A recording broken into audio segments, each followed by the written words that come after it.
Media.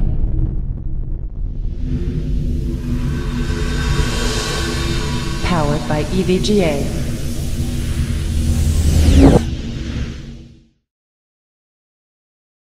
Welcome back everybody, Holiday Doc here, and yeah, we got another Battlefield 3 beta video for you today.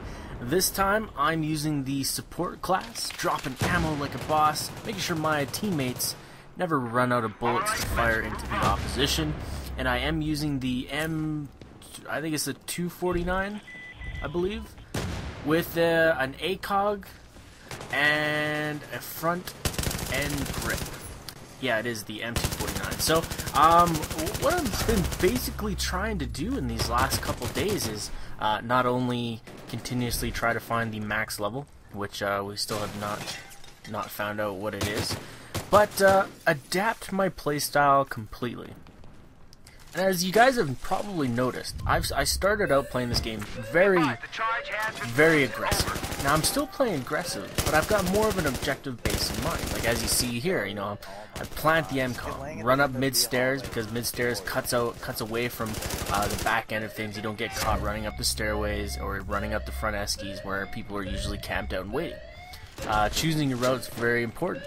Flanking, very important. So I've put all these things together and I've really started to notice a change in my playstyle. You know, we're winning games much quicker. If you saw the base race video, we have beat that score, and the score to beat is now 6 minutes and 45 seconds. And ultimately, I'm having a tremendous amount of fun playing this game. It's so well done. You know, obviously there's still some glitches and work-throughs. And I've been doing my best to give the development team unlisted videos of problems that I see in the game and things that need improvement. And I think that's a big part of these betas. As if you're a part of the community and you have something to say, you know, make sure you say it. Make sure you're vocal and you're opinionated, and you get yourself heard. That's what I've been doing. I've been making videos here and there of issues that I've found throughout the maps and throughout the gameplay, and we put them all together. So back on track with the gameplay, you know, we planted on the A side, got the A side planted fairly easily, but now this B side is super difficult to get it if you've got people entrenched in the back side of that hallway, down in lockers, or the kill zone as I like to call it. How do you beat that? Well, you're going to see a couple times here where I just try to run down, lay down, and put down my bipod. If you can get an LMG guy down in that hallway, it's pretty hard to get them out of that situation. Case in point, we got this guy laying on the ground, dick in the dirt, looking through the doorway. But you can't knock him. He is defending the area. So what I try to do is continuously push in. Kill to death, it's not a big deal. I'm just trying to make sure we win. I hate losing. I hate losing more than anything. If you don't follow me from the Call of Duty stuff and you follow me from the Battlefield stuff, you should be fully aware that when I lose, I rage, even in this game. So I try everything I can in my power to make sure that I do not lose, do not have any issues in front of me. So you're going to see continually pushing for these objectives. So the objective at hand right now is not just to plant B, but to lock down the area at hand. So we got a lone guy who managed to get in there and plant B, but he's got no support with him, so obviously they just saw him really quick. I'm going to push up to the front side now, but as I do that, we have left it wide open for quite some time, so I don't want to just rush in and just get caught from the side, which usually happens once you've left an area for a little bit. I'm going to take a bit of a chance, and I'm going to scout the area first. You know, I see and I mark, and for console guys, please fucking mark the players on the map. And we got another dick in the dirt guy. I think it's the same guy.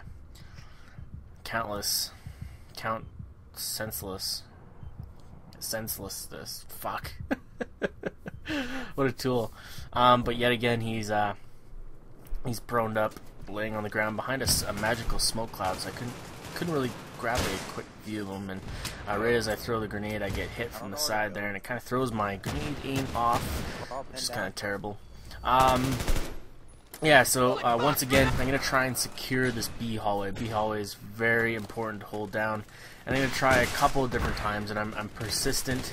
I do have a medic behind me, so I'm not worried about wasting tickets. Now, I'm sure that's probably going to come up. Doc, you're just wasting tickets, blah, blah, blah, blah, blah. No, I'm not. I do have a medic that I am communicating with behind me.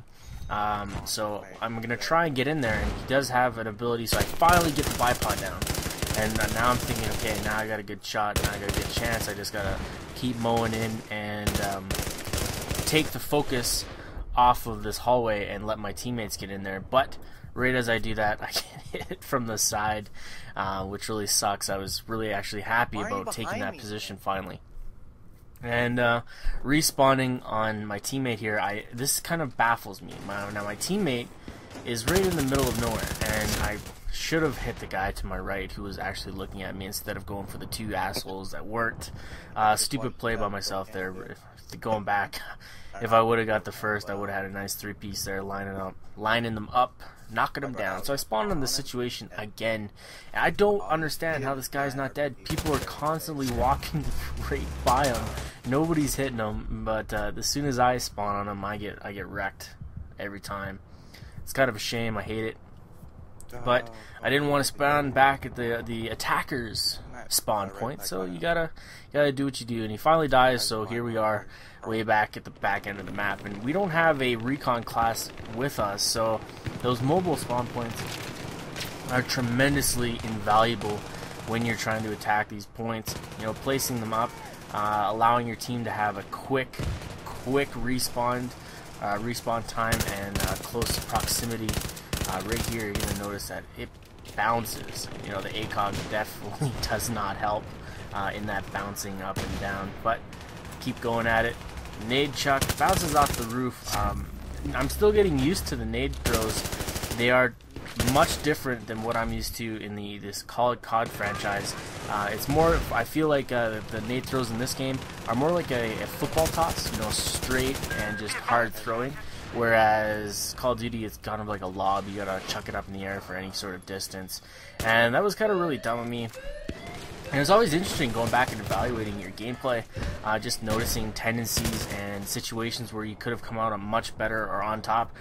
For example, right there, you know, I poked out into a very high rate of fire area into the right side doorway, got a couple markers on myself and backed up, and then I proceeded to just jump back into the fire, and I got hit again. So now we've planted both these bombs. Now it's time to move up, and yet again I get picked on the run. I assumed that we had cleared the area. If nobody was at B, I was unaware that oh man, thanks for the Rambo revive. It's so nice. Don't revive me, bro. Come on now. No, I'll take the revive. You know, we're on the next part. We have to save those tickets. Here's a question for you guys out there. Can you leave your answers down in the comment section below? What do you think is the hardest base to take on the attacker side of this map? Lots of people were going to say this one, the third base. Some people will say the fourth. Some people will say the second. For me, I think it's the second. Second's probably the hardest to get into. If you're playing a smart defending team, that is. There's so many just different little choke points that the opposition can funnel you into time and time again. Also, if they're using their mobile spawn points effectively, they can spawn outside behind you and constantly flank behind you, leaving you with questioning, am I going to get hit from behind? Do we have anybody back there watching? What are we going to do? So once you reach this point, you don't have to worry about them being behind you at times. There is still the chance that somebody's going to be, you know, trying to be smart or go for a 360 YY, no fakey in the back of your spawn somewhere. But other than that, it's pretty straightforward. Coming up here, I always check up here because, you know, you're either going to catch the opposition up here, or you're going to catch an opposition MCOM, or not MCOM. I keep saying mobile. It's a mobile spawn point up here, and I try to always watch for it. So I have a couple people already in the A side, so I think they're planning, but they were in the top side. So once I get MCOM B planted, I'm going to just try and throw off the opposition for a little bit, but I chose to get into a gunfight instead of just backing up playing smart. So many different things you can do. I did get hit from behind on this one, so there wasn't really a whole lot of things I could do in this situation, but I was the lone wolf trying to plan it by myself, and it didn't work out.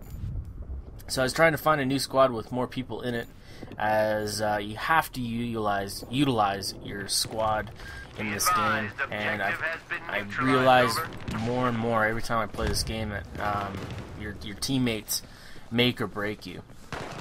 And the lone wolf just being that good player isn't always going to help you. So I don't know what these guys were doing here. Yeah, good thing they're back. So it seems like it's always up to me to plant these MCOMs, and I'm not really sure why. Sometimes your teammates just don't go for them. Other times they just want to go for kills at this point. Once you get to the 4th base and you got a lot of tickets left, like we do, 81 tickets, lots of people are going to go for those the spawn rate, which I feel like this game has a lot of spawn rate to hand out, and if you're not packing the Vaseline, it's going to be a very hard ride for you. No pun intended, but here we are winning the game. I thought it was a decent gameplay, so I figured I'd upload it to you. Got a decent score as well. Playing the objective, PTFO 45-27, 7,000 point score. Not too shabby if you ask me. Thanks again for tuning in. I'm Holiday Doc, and I'm out of here.